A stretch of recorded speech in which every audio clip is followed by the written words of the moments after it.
Salut à toi! Aujourd'hui, on se retrouve pour une vidéo sur comment écrire son livre soi-même. Alors déjà, il faut savoir que pour écrire un livre, c'est un processus assez long et complexe.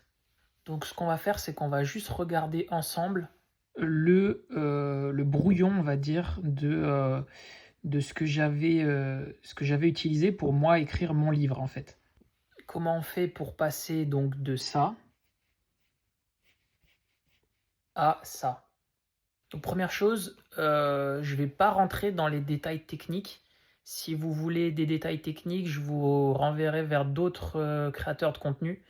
Il y a Tata Nexua, donc je rajouterai au montage. Tata Nexua et Christelle Lebailly qui font ça très bien. Je mettrai leur chaîne en barre d'infos aussi également. Moi, je sais qu'on m'a beaucoup demandé comment j'avais fait pour écrire mon livre. C'est une question qui est revenue assez souvent. Donc c'est pour ça cette petite vidéo, pour vous expliquer un petit peu le processus et comment ça marche, comment on écrit un livre en fait. Donc on repasse sur le brouillon, donc mes versions finales, hein, vraiment. Ça, c'est le manuscrit final que après j'ai fait imprimer chez mon imprimeur. Parce que c'est pas la même chose, un imprimeur et un éditeur. On va revenir sur ça plus tard. Donc vous voyez, là on est sur la première page donc, du manuscrit. Donc il faut savoir que la première page, bon, on la laisse blanche. Okay, donc ça c'est pour le tout début du livre, on laisse la première page blanche. C'est une convention, c'est comme ça. Et ensuite vous avez donc qui va être sur une page de gauche, donc là ça fait page de droite, page de gauche, ensuite page de droite, etc. etc. Sur la première page de gauche du livre, vous allez avoir donc tout ce qui est mention légale. Donc ça va être la date du dépôt légal. C'est ce qu'on fait auprès de la Bibliothèque nationale de France. Donc si vous voulez vendre votre livre, il faut que votre livre soit sur les registres nationaux. Il faut qu'il soit enregistré donc auprès de la Bibliothèque nationale de France, donc ce qu'on appelle la BNF. Et pour ce faire, on va avoir besoin d'un ISBN, ok. Donc là, il n'était pas encore enregistré donc au moment où j'avais fait le brouillon. Donc je repasse sur le livre physique, vous voyez, donc ça c'est l'ISBN du livre. 979-1, machin, etc. C'est l'identité donc de mon livre. On revient donc sur l'ordinateur. Après l'ISBN, vous avez le nom de l'éditeur. Donc là, en l'occurrence, c'est moi, donc Germain Johan. Vous avez la ville où ça a été édité, 69 100, donc Villeurbanne dans mon cas. Et vous avez l'adresse de l'imprimeur. Bon, dans mon cas, c'était Amazon. Enfin, j'ai eu 2 imprimeurs différents, même 3 au total. Ça, elle vous est communiquée par l'imprimeur au moment où vous fournissez le manuscrit final donc de votre livre à imprimer. Parce que oui, donc important à savoir, quand vous écrivez un livre, donc vous allez écrire vos chapitres indépendamment les uns des autres sur vos pages Word. Vous faites, normalement tout le monde fait comme ça.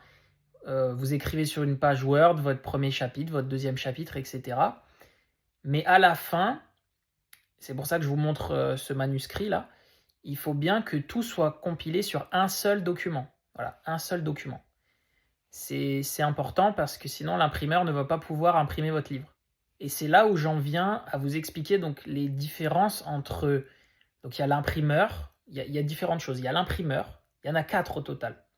Il y a l'éditeur, il y a ce qu'on appelle le publieur ou publicateur, et en 4, le diffuseur.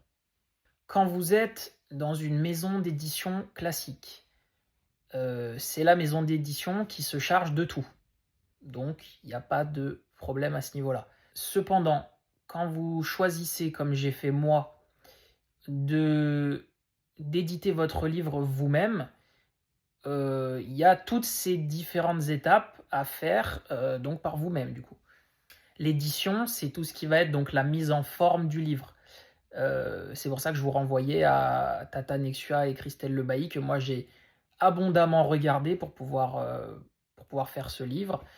Qui vous explique par exemple, donc je reviens sur le manuscrit, bon ça c'était l'ancien titre du livre, hein, donc c'est plus d'actualité. Nous avons vous expliquer par exemple que les titres, vous voyez donc là bon ça c'est la préface, doivent bien, l'introduction etc., doivent bien toujours se trouver sur une page de droite.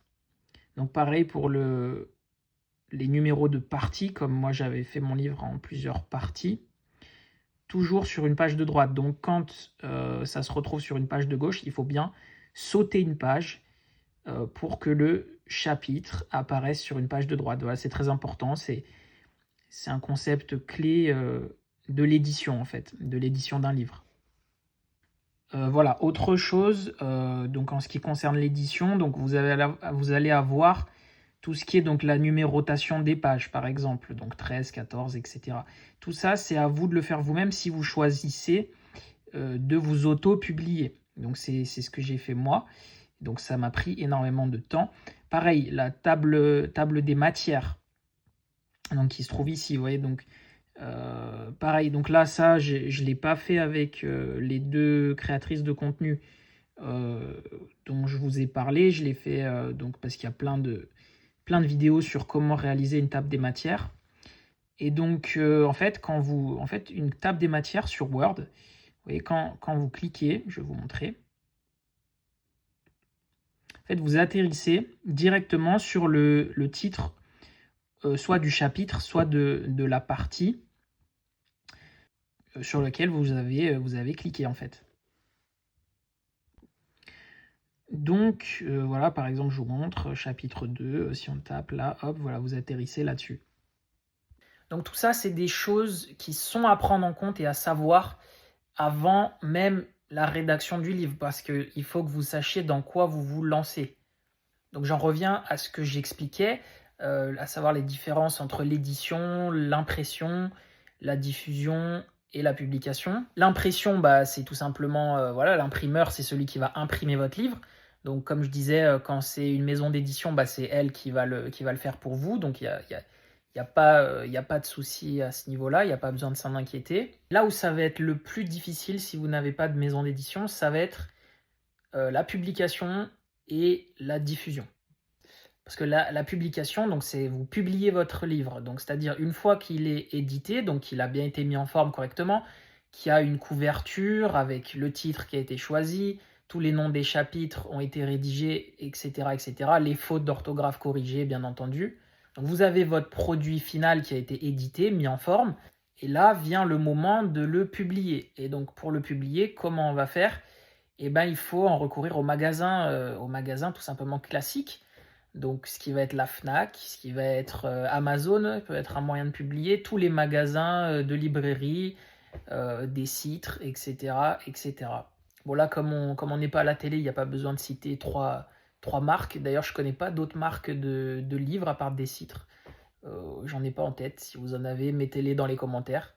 Et enfin, la dernière étape de ce long processus, c'est la diffusion. Donc la diffusion, c'est ce que je suis en train de faire en ce moment. C'est la publicité, donc c'est-à-dire la diffusion, donc c'est les réseaux sociaux essentiellement, parce que c'est ce qui marche le mieux à notre époque. Mais à l'époque, ça pouvait être dans les journaux, ça pouvait être par le bouche à oreille, etc. La diffusion de l'ouvrage, donc c'est le diffuser, donc tout simplement faire parler de l'ouvrage pour que les gens puissent l'acheter en fait. Et je vais vous montrer une dernière chose avant de conclure cette vidéo sur l'objet physique. Donc vous voyez, si on reprend, donc ça c'est le produit final, édité, etc., etc. Je peux vous montrer à l'intérieur, voilà, donc vous avez bien les titres des chapitres, les titres des sous-parties, etc., etc. Bon là c'est un peu compliqué comme je tiens le trépied avec l'autre main, mais enfin vous avez compris l'idée. Donc tous les titres de chapitres donc, sont bien à droite, donc sur une page de droite. Voilà. Bon, alors après, il y a des choses à savoir comme les notes de bas de page. Ça, j'en parle pas. Pareil, il faudra que vous fassiez vos propres recherches. C'est tout un processus, c'est très long. Donc si je devais tout expliquer, il y en aurait pour une vidéo de 30 minutes. Pareil, après on justifie bien le texte. Hein, donc, vous voyez, donc sur Word, je vous montre rapidement. Vous cliquez sur justifier le texte. Voilà, pour pas que le texte, vous voyez, quand on regarde comme ça, il soit pas... parce que de base, voilà, il est comme ça de base. Et donc il faut bien qu'il soit comme ça, vous voyez. Donc ça, c'est des petites choses à savoir. Après, il y a l'alignement sur les côtés. Donc il faut laisser un espace blanc. Enfin oui, un espace, vous voyez, ici, quoi. Que ce soit suffisamment important pour voilà, des raisons d'impression, etc. Donc, oula, j'ai écrit un truc là. Voilà. Donc voilà, donc c'est toutes ces petites choses à savoir.